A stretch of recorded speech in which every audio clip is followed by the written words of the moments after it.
Classroom মানেই শুধু পড়ার জায়গা না, ওটাই ছিল আমাদের সেকেন্ড হোম। যে বেঞ্চে প্রথম দিন বসেছিলাম, সেখানেই কখন যে গল্প জমে উঠেছিল বুঝতেই পারিনি। সেই প্রথম বেঞ্চে বসা নিয়ে যে লড়াই, লাস্ট বেঞ্চ মানেই ফ্রিডম জোন।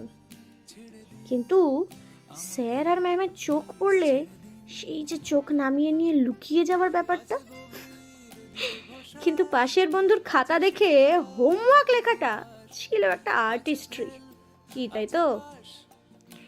ব্ল্যাকবোর্ডের সামনে দাঁড়িয়ে কবিতা বলার সময় গলা কাঁপতো, আর সেই বাংলা ক্লাসে যখন ম্যাম আবৃত্তি শেখাতেন, তখন শব্দ নয়, অনুভূতি শেখা হতো।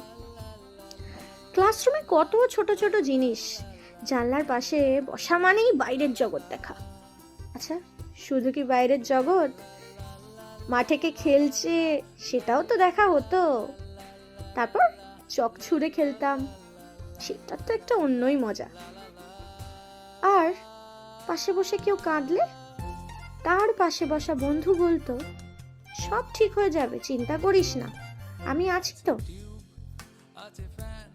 আজ ক্লাসরুম নেই, ব্ল্যাকবোর্ডও নেই, কিন্তু সেই বেঞ্চটা, সেই গল্পগুলো আজও মনে পড়লে মনে হয় জীবনের সবচেয়ে সুন্দর অধ্যায়টা ওই চার দেওয়ালের মধ্যেই লেখা ছিল।